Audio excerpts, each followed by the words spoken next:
if there were any doubts a month ago, a week ago, 2 weeks ago, whatever, those have to be gone now after defeating both of the top two teams in the Eastern Conference last week and now defeating the top team in the Western Conference this week. There is no doubt that Orange County is the best team right now, no doubt, in the league. And it's a perfect time to do so because we're hitting down to the home stretch. Maybe they can make this happen, a repeat of the championship year in 2021. Let's get this thing started. We're excited to talk about this. Welcome to the Podcast of Champions. This is the Orange and Black Soccer Cast.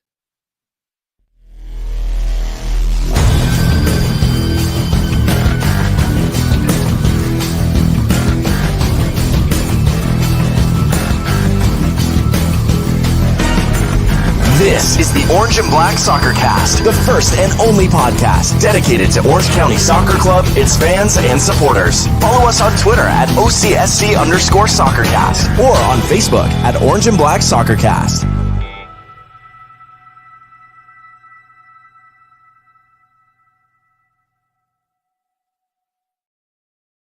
How's it going, Orange County? Welcome to another episode of the Orange and Black Soccer Cast, the first and only podcast dedicated to Orange County Soccer Club, its fans, and supporters. I'm your host, Ray Samora, and I'm here to take you through this journey as we discuss all things Orange County Soccer Club. Let's find out who's helping me out for this episode first. Mr. Brad in Vegas. We're going to be seeing you soon, Brad. How are you feeling, Brad? I would assume you're excited. Yeah, no, this past week, this whole last month kind of proved a lot of people wrong, including myself, who thought that we were just going to, continue to fall off a little. Nope, we didn't fall off at all. We did not. 7 victories in a row. Larry, you got to be stoked, when you've been at these matches, you've been watching this either live at the stadium, on the streams on ESPN Plus or on Bally Sports. How are you feeling? Honestly, I could not be any happier right now than I am. This team looks fantastic week in, week out. They are showing no drop off in performance over the last 2.5 months. They are actually getting better as every week goes by. I've said it a whole bunch of times. Scary good. USL Championship, be terrified. Be terrified indeed, especially as Larry keeps making those predictions, if that's really a factor. There's multiple things. I'll tell you what I've been doing to try and keep this streak alive. We've got one other person helping us out in this episode, and that's Mikey. Mikey, how are we doing? Doing great. How are you guys doing? Oh, yeah, I think you could tell. I think we've explained how we're doing right now, how excited we are with this Orange County Club. By all means, I got to say this, and I'm going to brag right now. I'm the only one that had the confidence to say Orange County was going to sweep the month of August. We did those sort of predictions after the San Diego victory. I know some of my podcast co-hosts were thinking maybe a win or two, but we're not confident in 3 victories. And let me just say this, 3 confident, amazing, decisive victories, right, Mikey? Oh, hell yeah, definitely. So go, Larry. I was going to say, I would like to point out, Ray, that I did not predict 12 points, but I did predict we would not lose a game. I said I couldn't see us losing a game. I didn't think we were going to lose a game. I didn't think that we were going to win all 4. I'd like to thank Orange County Soccer Club and all those boys out there for proving me so wrong. Thank you, guys. So let's get down to the breakdown of this. And the way Orange County swept the month of August was a road victory at Sacramento. Sacramento was doing what Orange County did just about a month ago or so, or a month and a half ago, 2 months ago, whenever it was. I can't remember at this point. I'm just so out of touch with the dates. But Orange County recently did their 10-year anniversary or 10-year in Irvine celebration. Well, Sacramento decided to do it while we're coming to town. And we got to spoil the party. A 2-0 victory in Sacramento. Let me ask you all this really quick, and then we'll get into the breakdown. When you saw the line, we all sort of knew that Milanowski was going to be missing in action for this match, but I think everyone was shocked when we saw the Twitter post from the club on the starting lineup, and we're looking at the goalkeeper, and there's no Colin Shuttler. How nervous were you going into this match when you find out 30 minutes before kickoff that Shuttler's out? I'll go to you first, Brad. I mean, it definitely changed the dynamic a lot. We were all commending Shuttler and how the game's kind of been played. And I remember a couple weeks ago we asked Shuttler himself, "Hey, what happens? Like is this your favorite line?" He said, "No, but he's confident in whoever's in front of him to step up." Well, we saw the opposite this week. We saw that he's confident in everybody, or everybody else is confident in who's in goal, no matter who it is. What about you, Larry? How nervous were you when you saw that lineup? I don't know that I want to use the word nervous so much as I maybe resigned myself to the night wasn't going to go like I hoped it would. And I was thinking if when I saw no Milan, already figured that out ahead of time. When I saw no shutout Shuttler in the 11, I just kind of went, boy, if we can squeak out of this with a draw, take the point. Happily, we'll take the 1 point playing in front of 23,000 people, a very, very hostile crowd. So I wasn't confident in getting 3 points. Mikey, what was your nerve level at when you saw no Shuttler behind the net? Obviously, no Milanowski up top to score. How nervous were you in this game? I was pretty nervous. It did make me sweat 30 minutes before the game. I had a little eyebrow sweat. I was like, oh my gosh. But you know what? He put on a performance that shut everybody up. It was amazing. Yeah, I mean, hey, props to the youngster for stepping in. We learned in the broadcast that the Sacramento broadcast team mentioned, I guess it was a concussion for Shuttler late in the training this week. So that's why he wasn't able to make the trip to Sacramento or at least participate in the match. Props to the youngster, 18 years old, coming up in a big, important match for your team against the top team in the West. And you come out and let's say this. Obviously, the defense helped him out quite a bit. They were really solid, but he still had to make a couple really, really quality saves. We just saw one on the replay if you're watching the live video right now. Props to you, young man. I reached out to his former club, West Coast FC, to see if any of their coaches want to come on and just share if they saw this in him, this type of performance in him. Unfortunately, we weren't able to coordinate that, but maybe we'll get them on in a future episode because we like to sort of support some of the local soccer. This match, 7:30 kickoff, but sort of delayed to almost 8 o'clock because of the whole historic stuff. I believe there was a helicopter dropping soccer balls onto the pitch. By the way, a great use of money from the California Highway Patrol on that. We saw some sort of documentary looking thing where they only had like two of their players talking about the history of this team, which is interesting delay for this match. I know we were debating in the Counterline Coalition chats on Discord if this was anticipated or if this is sort of a delayed, thing that no one knew was going to happen. I'm trying to figure it out still. Do you think that rattled Orange County for the first? Maybe they weren't prepared to start so late. I'll go to you first, Brad. Well, it looks like Orange County was prepared for it. Sacramento games traditionally, especially over the last couple of years, have started closer to 8 because of just that's how they roll. They do a lot of 8 p.m. starts. The fact that this was scheduled for 7:30 was a little odd that it started closer to 8. But you could tell they weren't rattled at all. They were ready. They had a plan, and they were executed it quite well.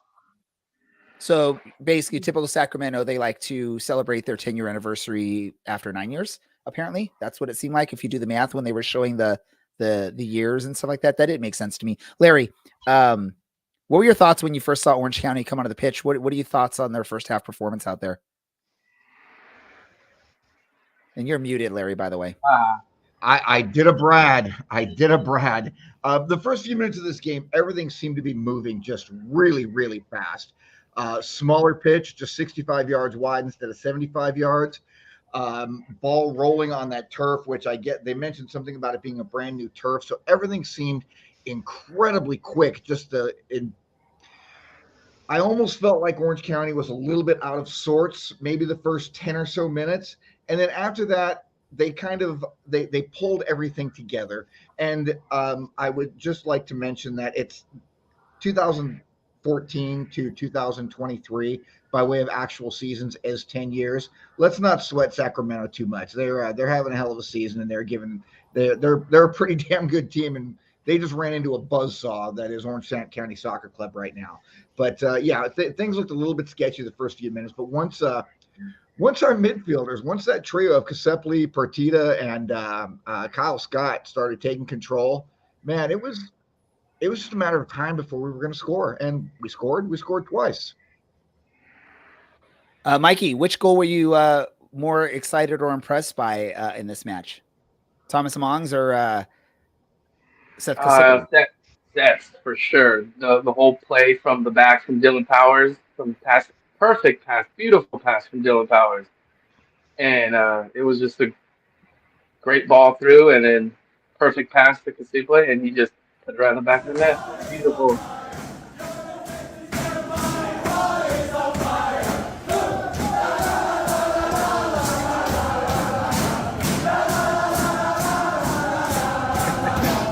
We all just dropped.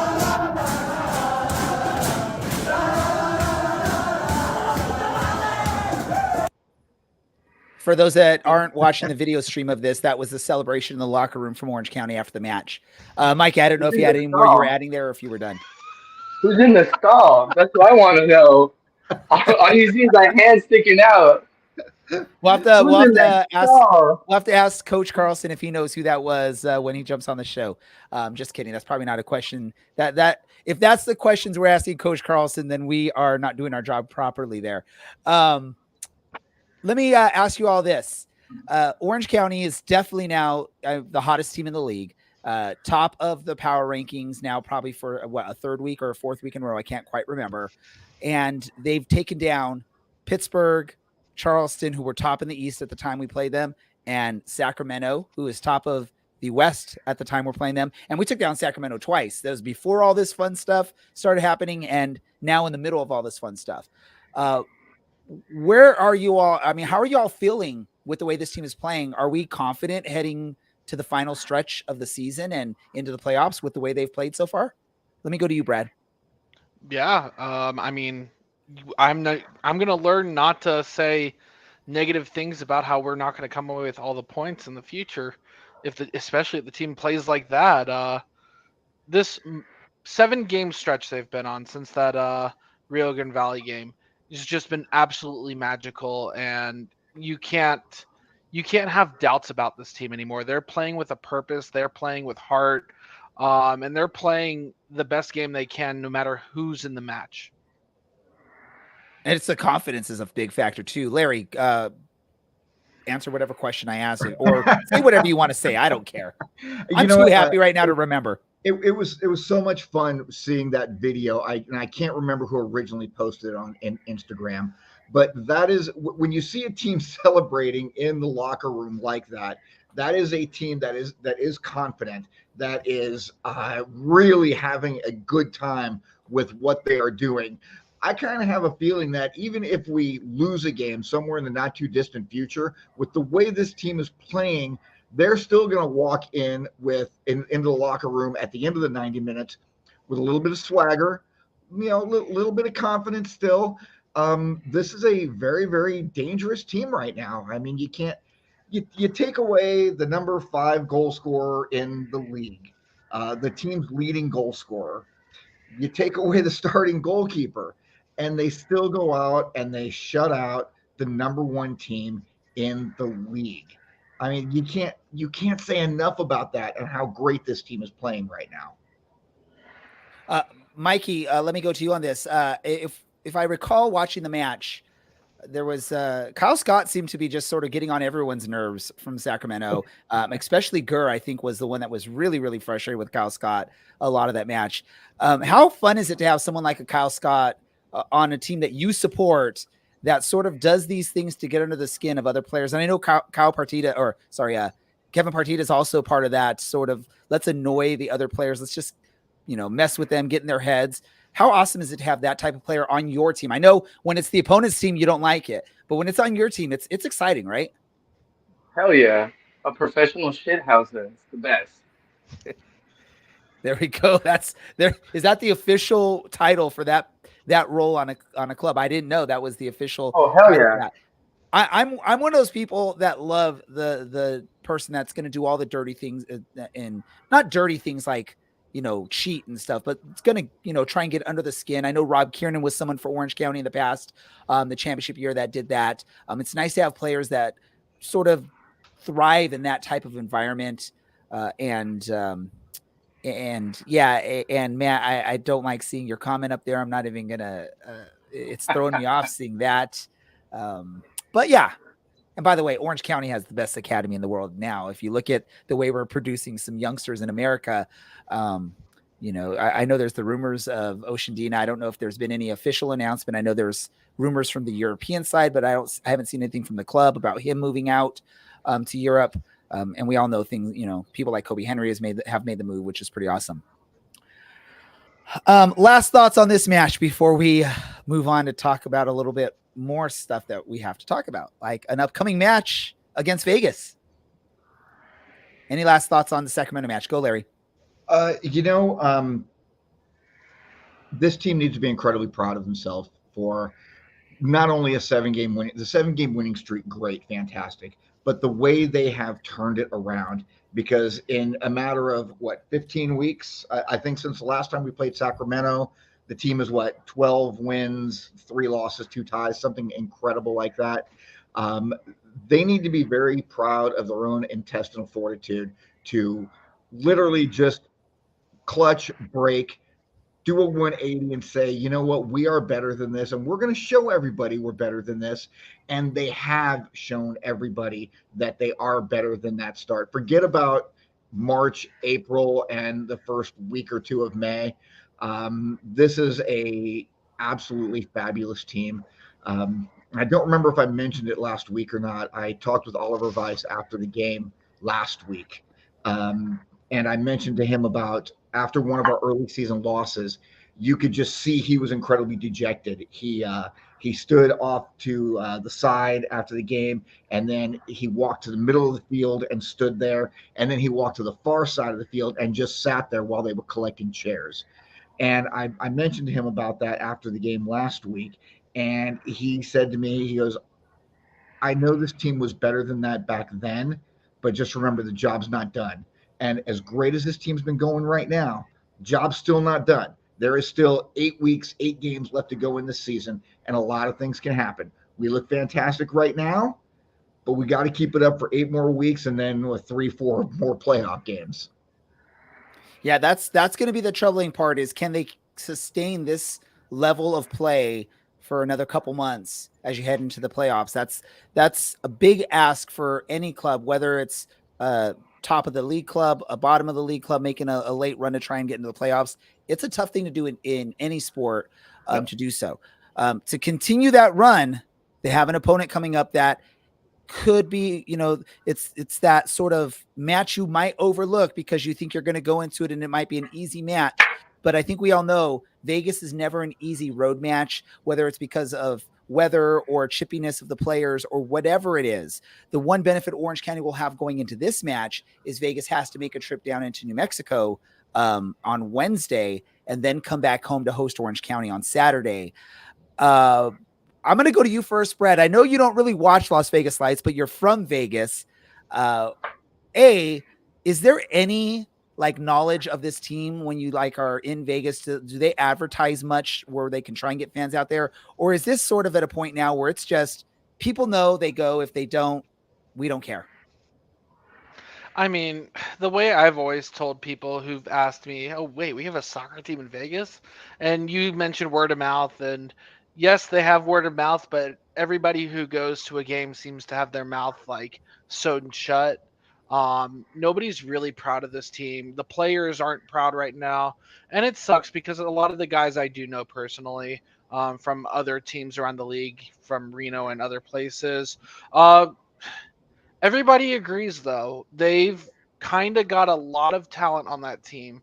You have players that well, like Andrew Carlton, uh, and they can't get it put together, whether it be the coaching staff doesn't know what to do with the players or the players just don't work well together. Something's going wrong in that locker room, and I mean, they were up against Phoenix this last Saturday when they played. They were up twice and couldn't put the game away. They allowed Phoenix to get back, and they allowed Phoenix to just win, allowing a really nice bicycle kick along the way. Yeah, it's sort of disappointing because it's a really good like location for away fans to travel to Vegas, and for the Western Conference, it's sort of easy to get to for a lot of the Western Conference teams, which sort of makes it sad that the team can't figure out a way to be viable and really grow themselves. And that's sort of, if you look at the difference, like look at where Orange County was like 5 years ago to where they are now. They've done a smart job of growing, but not trying to be over the top and not trying to do too much too soon, which maybe is what Vegas sort of did. But I know Vegas always had the aspirations of MLS and sort of that thought process when they first started. Larry, are you scared of Vegas heading into this match? Are you worried that Orange County is going to overlook them? I am. It's going to be the craziest thing ever. I'm more worried about the Vegas game than I was about Sacramento, Pittsburgh, Charleston. Whenever you are the team that is unbelievably on form, the hottest team, the best team over the last 3 months in the USL Championship, and you are going up against a team that is completely out of form, arguably the worst team in USL Championship, that is a game where you have a hiccup and you have a brain fart and you end up going into the locker room at halftime down 2-0 going, what the hell just happened out there, and having to struggle and fight to come back.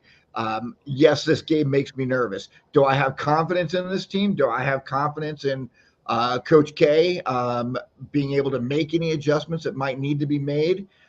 Yes, I do have a lot of confidence in that. But am I a little bit nervous going into this against a really, really poor side, Las Vegas? Yeah, absolutely. Matt Elder said it up there. This is 100%. It's a trap game. And things could go bad real quick, and the team cannot allow themselves to fall into that category of complacency for this game. They need this 3 points to stay on track. Really quick before I get to you, Mikey, I got to ask Larry, are we legally allowed to use Coach K? Isn't that sort of taken by a former college basketball legend coach?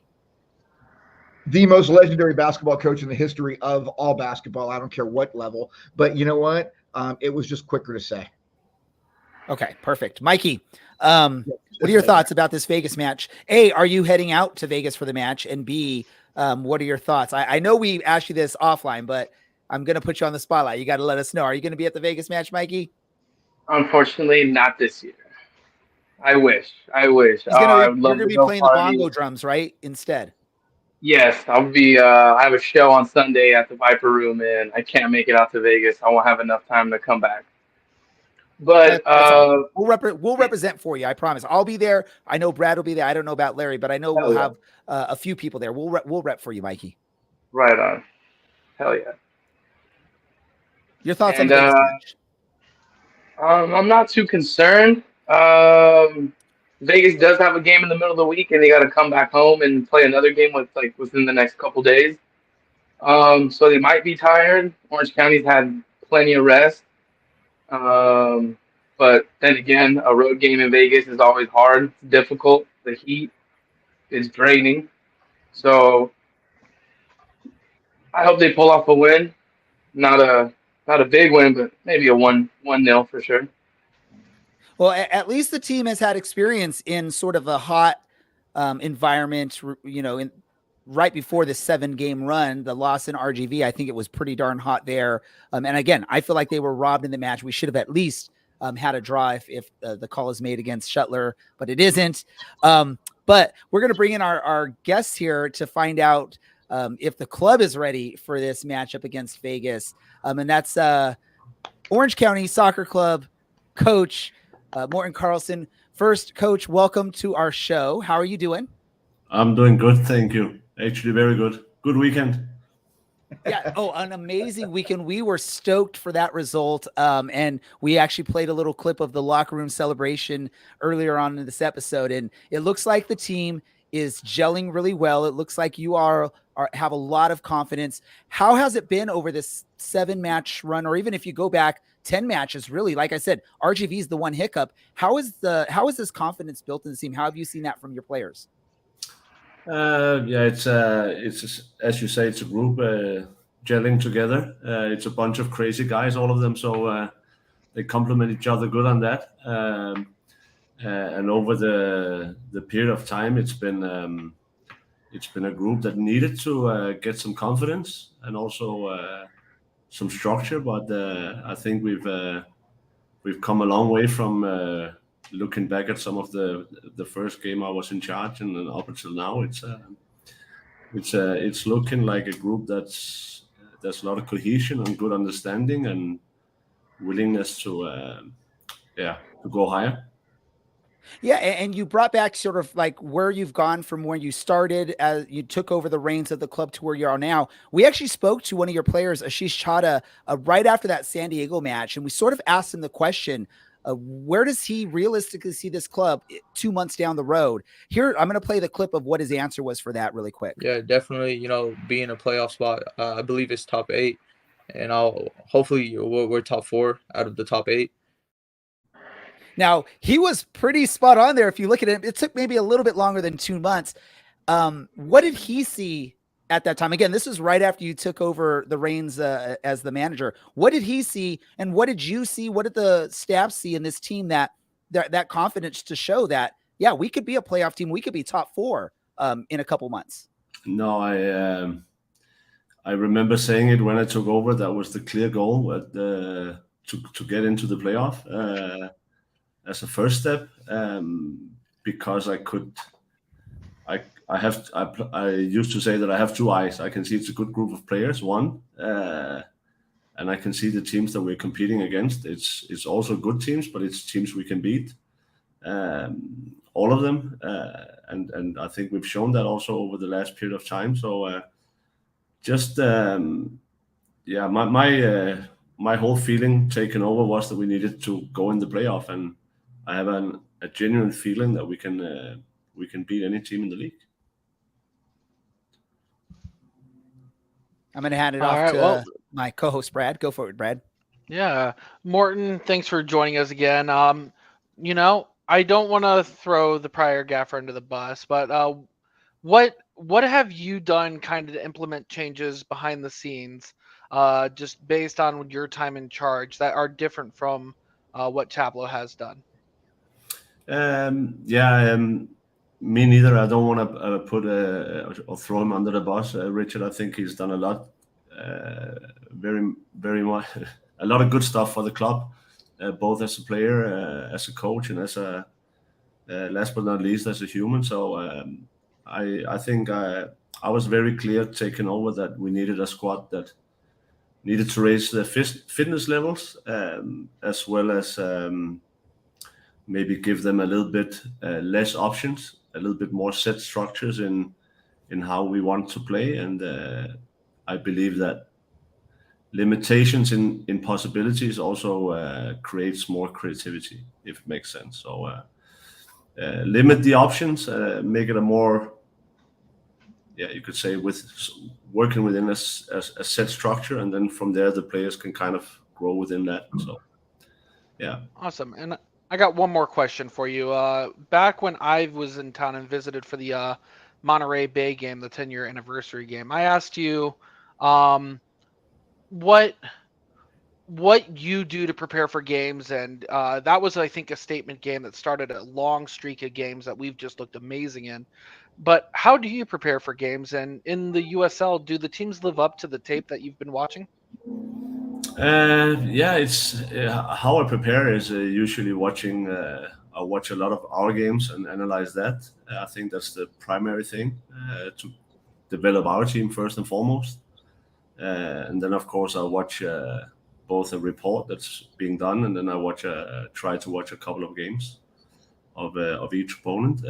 I follow the league as well when there's games on ESPN. So I try to see as much as possible, also to learn about the league, the different styles in the league. And I would say I was maybe surprised. One of the games I was surprised with, you don't really have a sense of the East. versus the West, top teams of the East, like Pittsburgh. Kind of surprised me a little bit. Don't get me wrong, it's a very good team, but I could see that there was a potential for us to win that game also. Awesome. I'm going to go ahead and pass over to my next guy. Hey, Coach Larry, how you doing? I'm good, thank you. Good. Hey, welcome to the show. Thank you for being here tonight. Congratulations. Let me just say, first of all, you have had one hell of a year. Being part of the Danish national team, the technical side of it, is that correct? Yes. Congratulations on that. So I'd like to ask you, what is more exciting, walking into a stadium in Qatar wearing your country's crest on your chest, or with 60,000 fans, or walking into Championship Stadium? Which one's more exciting to you? I think you can find beauty in all. I'm definitely enjoying the USL as well. I see it as a very good experience, and for a Danish guy, it's one of the biggest experiences is maybe the travel distances and the different climate all over the country. Altitude, heat, etc. So that's definitely something I prepared for, and I don't think I could have. I must say I didn't wear the badge at the World Cup. I was in the background technical staff, you could say, but it was a great experience also in Qatar to see people enjoy and celebrate football on the highest possible stage. So that was, of course, also a big honor to be part of that. So, but I'm also really, really, really enjoy being here in Orange County and learn both the club and also the league a lot better. So yeah. So there's a number of questions in the chat from some of the fans watching. So I'm just going to go ahead and just run through and throw a few of them at you. Some of them are more technical. One of them is just a lot of fun, actually. Will the team's bus stop in America's Danish village of Solvang on the way to the Monterey game for the last game of the season? Yeah, I'll try to see if I can make that happen. We've had Danish players at the moment are not that popular in Orange County. We had two of them let go back to Denmark. So I'll probably make an attempt to see what the fuss is about Solvang. Try to make it happen. About 30 years ago, I spent a week in Viborg, Denmark. So I know how beautiful the country is. So, I can understand wanting to go back there. It makes a lot of sense to me. Matt Elder, he is one of the County Line Coalition original members. He makes a lot of noise up in the stands. He wanted to know, did you make the change to more of a possession style based on the players that we have, or is that something that you prefer to play? That's a good question. My style is a possession style kind of football that I want to play. I've also learned over the years that you have to also play the players that you have in your squad, and I definitely feel that we have players that can play a possession style. So it's a mix of identifying what we have, how fast can you go with the things that is in this crazy head, and at the same time get results, and also beneath that get players that develop. So it's a combination, but it's getting along to where we have a little bit more possession. Okay. And Keith Jenks, he would like to know, he said, ever since you've taken over, there seems to be a real identity to this squad. How did you build that kind of culture and chemistry between the players? First of all, the players to begin with, when I got here as an assistant coach in February, you could feel like the connection between the players. They really care for each other. It's a good group of players, good chemistry, and my style is not so much to be the boss kind of style. It's to create an environment where I don't know if you heard about psychological safety, that it's okay to make a couple of mistakes, but also push the players. yeah, and then kind of push the right buttons, one here, one there, and then within that structure, all the players maybe take a little step up, and then we add it all together, and then we have a really strong team. So yeah, it's probably the best answer. All right. And do you tend to focus more on playing to our strengths, or do you focus a lot on the potential weaknesses of the opposition? A lot to our strength because we spend so much time training, and if we had more focus on the opposition, then we would potentially train something new every week, and then it's hard to create a self identity. So I would say 85% is on us, and then the small details on the opponent. Gotcha. I am going to go ahead and step away. I'm going to let Mikey ask a couple of questions. Again, Coach, thank you so much for being here with us, and congratulations. The team looks great, and we're loving what we're seeing as fans. Thank you so much. Hello, Coach. Just Hello. want to say thank you so much. I'm from the Carolina Coalition. No questions. We're just really freaking happy. We're stoked. We're excited. We stand behind you. We have your back. We're so excited that you're here. You're showing winning ways, and we love it. Keep doing what you're doing. I love the pep you put in the step in all the players. Thank you.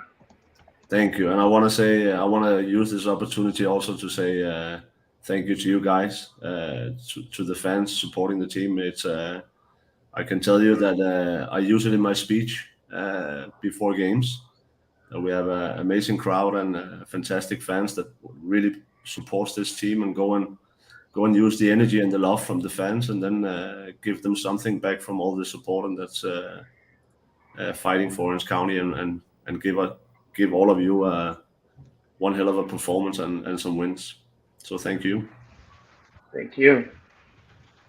Really quick, I want to ask you, because there was a question that came up on the chats also. Obviously, I think a lot of fans were sort of shocked when they saw the starting lineup this past weekend against Sacramento. I think a lot of us knew that Milan was going to be serving, I believe, a yellow card suspension, but none of us expected to see a young 18-year-old between the posts starting against the top team in the Western Conference. What did you do to sort of instill some confidence into him, into Santana heading into that match? I would actually give the credit to our goalkeeper coach, Vic, who's really, really close and worked well with Juan. So he was the main guy to prepare Juan for that game.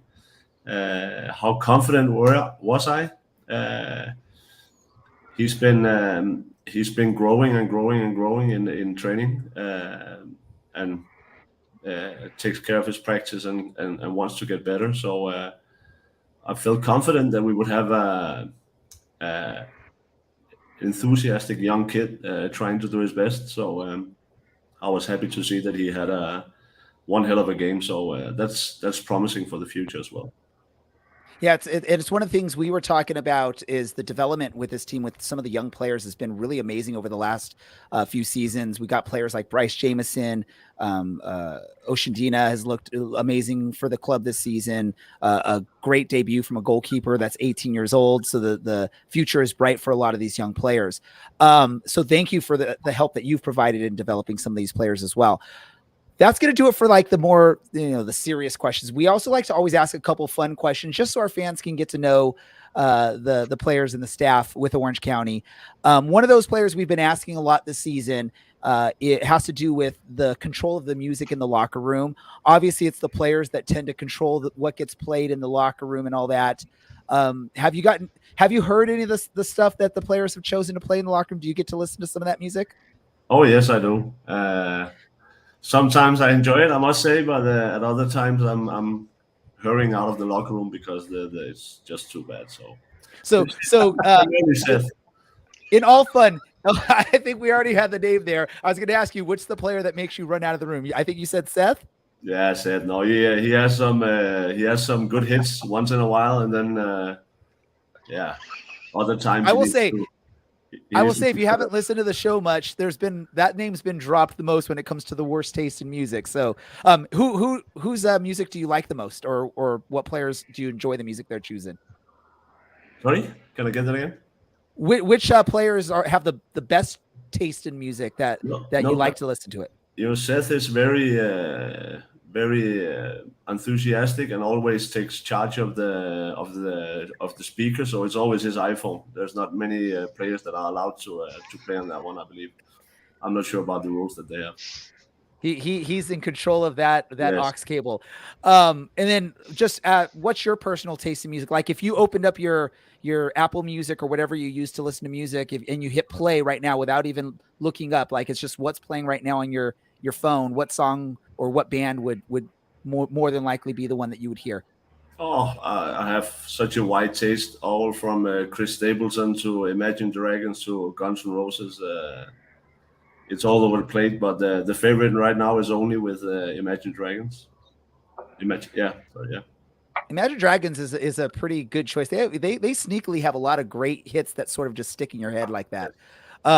Brad, go ahead and ask what we have. One of our hosts, Dylan's not here, so Brad is filling in for him for this next question. Yeah, so Dylan came up with this question. I believe every single player has given varying degrees, and that question is, what is your favorite vegetable and how do you prepare it? Of course, it's Dylan that puts a question like that. Mm-hmm. I'm trying to avoid vegetables actually. Yay, my kind of guy. But if I had to choose one, I was thinking about it when I read the email, and it must be, I think, broccoli. I think you put it in warm water or something, probably. I don't think Probably. Larry likes broccoli, it seems like. I do not even a little. I can eat broccoli, but it's not my favorite.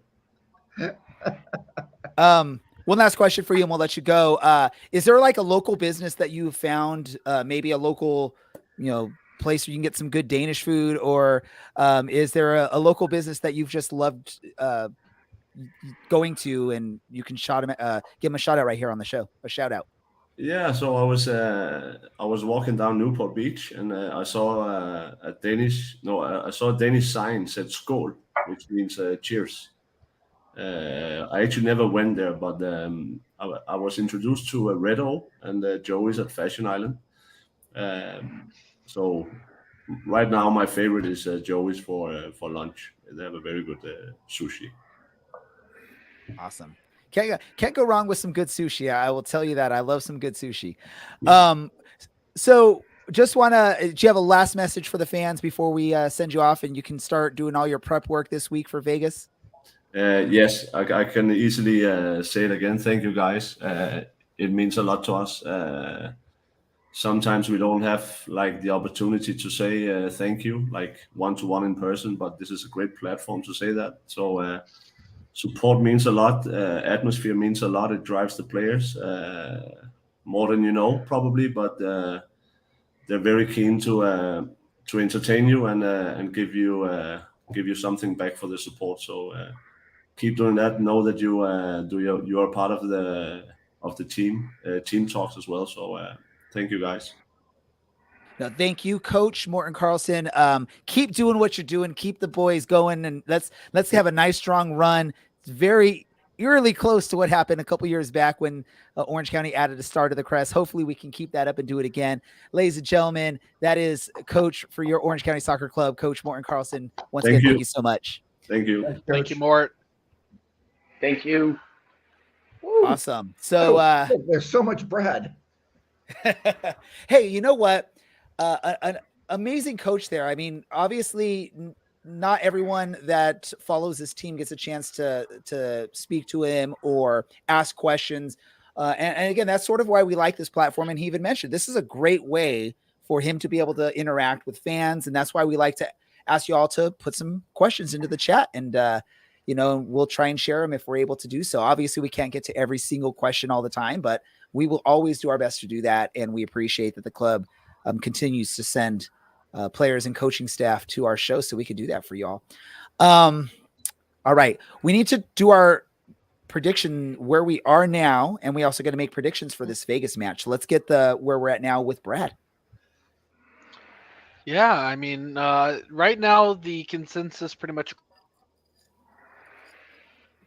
across the community is Orange County is not losing many games. I know that we're typically, swayed towards wins in terms of fans predicting. This week we had one person predict a loss. and the mass majority of people picking wins against the top team in the Western Conference. So this is like this is a big deal across the board. As for who people thought was going to start scoring goals with Milan Alowski out, that is, I think, the crazy thing here. A lot of people are all over the place. Among had the majority, but nobody had clear over 50% like it was when Milan was starting. As for actual scores, Taylor increased her point total slightly, but people are starting to catch up a little bit. Kayvon is slowly getting back into the race of giving us a little bit of our run for the money up the top for the on-air team. So keep getting those predictions in, everybody. It's a lot of fun, and I think we should have something as a little reward for those of you guys who had some good score predictions over the season. Just as a thank you from us. So I'm thinking of some ideas. All right. Yeah, we got to make our predictions for this match. I would assume the one loss that was predicted would be Larry, correct? Larry did not get his prediction in this week, but Larry. mentally, I predicted a 2-0 loss, which I will again predict a 2-0 loss because, well, we all know why. Don't need to say it out loud.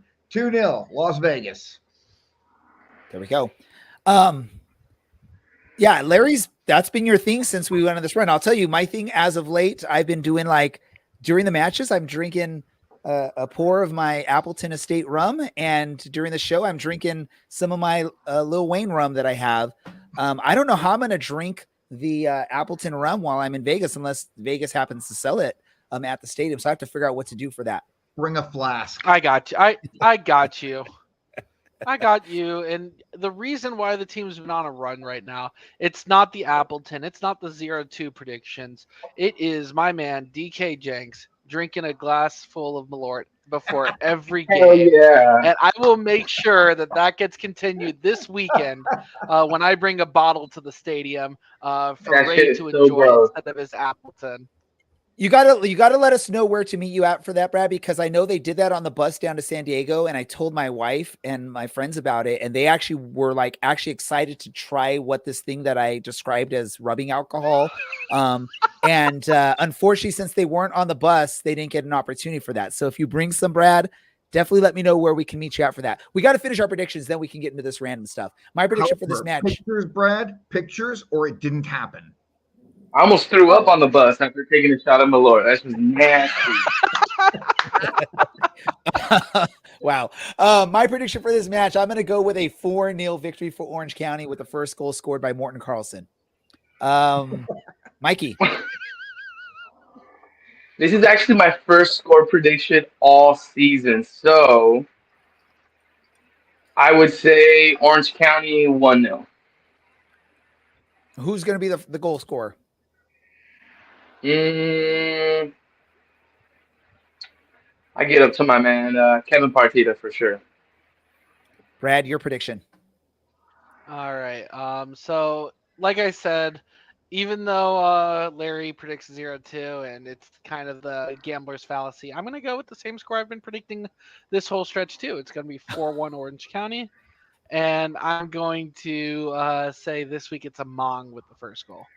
He bashes Larry for the score has nothing to do with it, and then he goes and does his own score thing that he's been doing as of late. Hey, typical Brad. Just because I said superstitious picks are silly doesn't mean I'm going to abandon my superstitious pick. Because I don't want this team to lose any games anytime soon. All right, let's get into this random thought time. We'll go to Larry first for a random thought. What do you got, Larry? Random thought. You guys are gonna have to bear with me for a second. The last home game, I had a little conversation before the game with Brian Olowski, and Brian actually asked me, "Hey, how are those minutes looking?" in reference to the beard. And I looked at him and I said, "You know what, Brian?" I said, "I'm sorry, but even if you and Milan play every single minute of every single game the rest of the season, you're still going to come up about 100 minutes short." And the guy seemed genuinely sad about it. And he's like, Yeah, I got a late start this year, and I said, yeah, you did, Brian. But you know what? You've been putting in such great shifts, and you're looking fantastic. I am going to make a deal right now with Mr. Brian Olosky, and it's right here. It's on air. Brian, when Orange County gets in the playoffs, if you score a goal in the playoffs, I will shave the beard. That's my new offer. Brian Wow. Olosky scores a goal, I will shave my beard because I got love for this team and I got confidence in this team. And I think Brian, just to spite me, might just do something a little extra and bang one in the back of the net. Look at that. There's Larry trying to motivate Brian Olosky to score a goal in the playoffs. Make sure, producer Andy, make sure we get a clip of that so we have it on record and we can provide that when Larry is denying that he ever said it in a couple Wasn't months. me. Random thought from you, Brad. All right. Speaking of records, I'm going to show my weekly record. This isn't necessarily mine; it's the lovely girlfriend's. But you know what? She just recently finished up her tour, Taylor Swift. So got to bring out the Midnights. It's a nice little album, even if her music is not my cup of tea. And speaking of cup of teas, DK Jenks, I know you're in the chat. If you want to bring me up a bottle or two of Malort so I can replenish my supplies up here, please, I will make sure you get paid for that. Well, you can't get it in Vegas? No, nope. Malort is not for sale here at our Total Wines. The closest one is Huntington Beach, actually. Here's what I'll say. I hear Taylor puts on a good show. And yeah, I could go get a bottle of rubbing alcohol, slap a Malort label in it, and bring it to you, Brad, if you want. It tastes about the same. Yeah. But so it's funny. I've used that description, but I've never tasted rubbing alcohol, so I wouldn't be able to confirm if it does taste the same or not. Mikey, what is your random thought?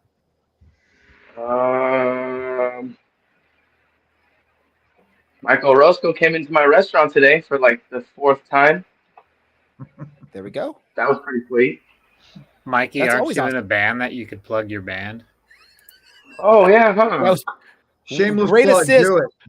Great assist by our producer Andy. Go for it, Mikey. Plug your band. Let people know if they're not making the trip out to Vegas, where they should go instead. This Sunday at the Viper Room, I believe show starts at 6:00.